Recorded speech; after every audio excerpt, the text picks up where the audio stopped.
Imagine for a moment that you have a friend who complains to you.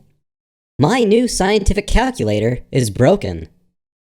You respond by asking, well, what seems to be the problem? Your friend replies, Every time I put in this calculation, it tells me that the answer is 42. Oh, you say. What did you ask it to calculate? That's not important, Says your friend. The problem is that 42 is not the number that I wanted to see. I feel it should be something else, like 50. You are a bit perplexed by this and ask, how can you know that the answer is wrong or that your calculator is broken if you don't consider what the inputs are? Your friend angrily responds, The inputs don't matter. All that matters is that I feel that 42 is the wrong answer. At this point, you might rightly start to wonder if the problem is with the calculator or if it is actually with your friend.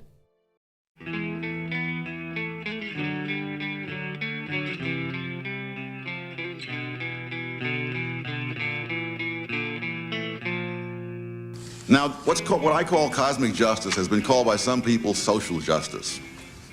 But I think they're unduly modest because they're trying to correct not only the inequities that they see in society, they're trying to correct the oversights of God or the defects of the cosmos.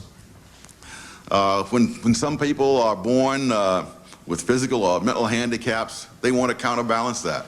And of course, that's not always caused by society. This is Lady Justice. She is a metaphoric representation of elements that are intended to represent components of a fair and equitable legal system. Most often, she is associated with the law and the courts, but these same components can also be used to exemplify any social system concerned with fairness. The blindfold she wears represents impartiality. Justice should be blind in that it doesn't favor any person or group above another. The scale she carries represents the weighing of evidence. The determination of justice should be based upon the balance of the facts. The sword, in her other hand, represents the notion of consequence. Once all the evidence has been accounted for and meticulously evaluated, a result is meted out in accordance with those findings. Lady Justice is a rather beautiful metaphor.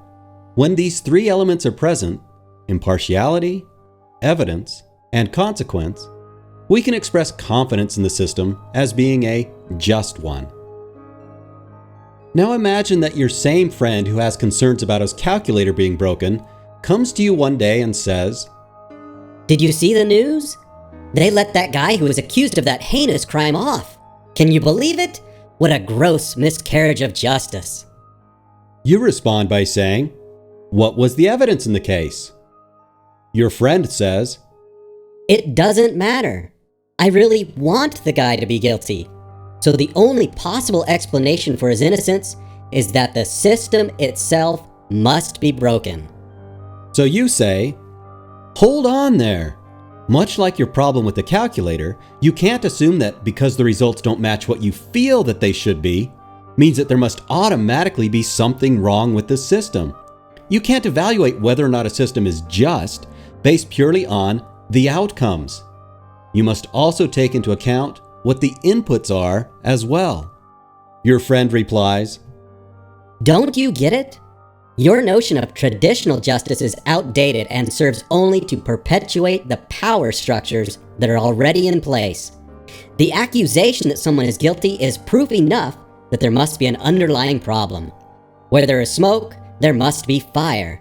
If we want true cosmic or social justice, we have to start by looking at the outcomes produced by a system and then work to change it wherever it doesn't match up with the results that we desire until it does.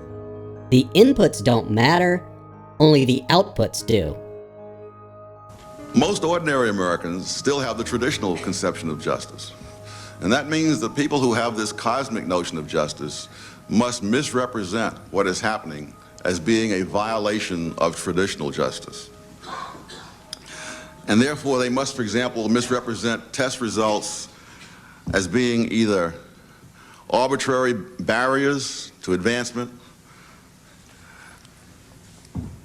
or deliberate efforts to perpetuate inequalities. Those people who disagree with those with a vision of cosmic justice must be stopped, in their view, by all means necessary. And that, of course, includes character assassination. Hopefully by this point in the video, you are beginning to see the central difference between traditional systems of justice and what is called cosmic, or more commonly, social justice. Even though the same word of justice is used, the intention is quite different. In traditional notions of justice, the object is to create systems by which all people are treated equally by being held to the same standards, regardless of their race, sex, religion, or ability. The emphasis is on equality of opportunity, and the inputs into the system are crucial for determining the proper outcomes. And hence, Lady Justice looks much as I described her earlier. In what is called social justice, however, the object is to create systems that produce desired statistical results when viewed through a variety of demographic lenses, including race, sex, religion, or ability. The emphasis is upon social engineering, not actual justice as we've defined it, ostensibly to create a more equitable society. The engineered outputs of the system are far more important than are the inputs. Under a social justice model, our Lady Justice now peeks out from under her blindfold of impartiality in the service of favoring some demographic elements over others so that she can give the scales a little nudge. Nearly every social justice cause you can imagine originates from the subversion of traditional justice, such that the inputs into the system are downplayed or ignored in favor of emphasizing the demographic outputs. And then those demographic outputs are asserted to be inherently inequitable or wrong, and hence, the system itself is in need of some kind of correction. In other words, if your calculator tells you that the answer is 42 when you wanted it to be 50, well then the calculator must be broken. The inputs don't matter, and so the calculator must be modified and continuously re-engineered until you get the answer that you want. Please allow myself and Dr. Soul to provide a few quick examples of this sort of thinking in action. Let's start with something almost laughably trivial: the distribution of racial demographics in Hollywood movies. Social justice advocates will point to numbers like those represented in this chart and complain that clearly Hollywood favors casting white people to the detriment of other races. They proclaim that the system is broken and must now be fixed. But when we look at US racial demographics and consider that Hollywood is in the business of providing entertainment to the entire country, we can see that there's actually a high correlation between inputs and outputs. Modifying the system to produce, say, twice as many Asian characters wouldn't reflect a more accurate representation. It would only serve to further a social engineering agenda. Or consider the much touted wage gap alleged to exist between women and men. Charts, like this one used during the 2012 presidential campaign, showed that women were being paid only 77 cents for every dollar that a man earns for doing the same work. But it was based entirely on summed demographic outputs that deliberately ignored inputs into the system such as education, experience, job position, and hours worked.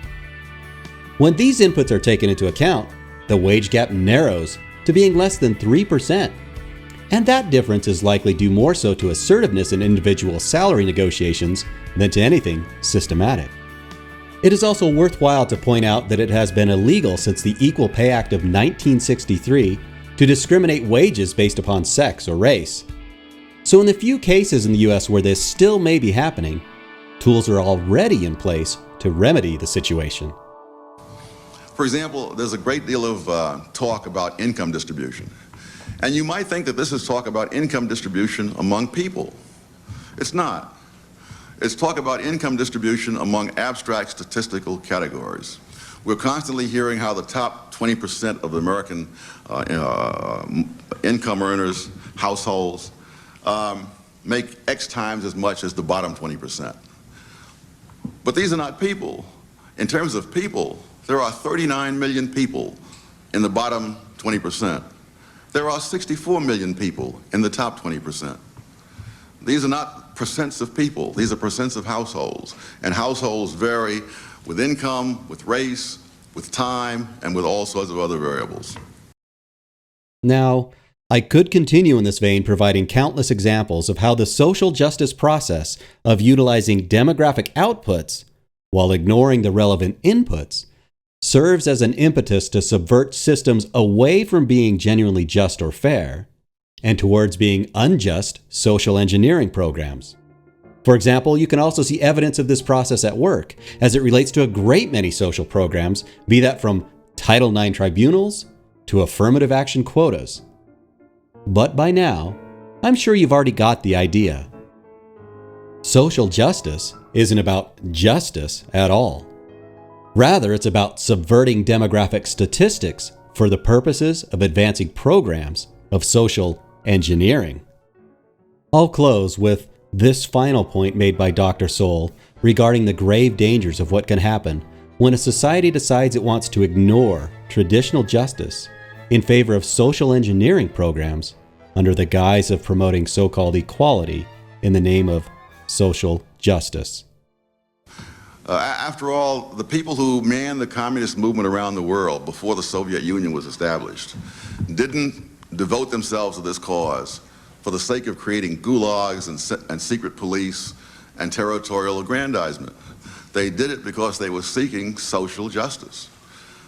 But what actually happened shows some of the costs and some of the dangers of that.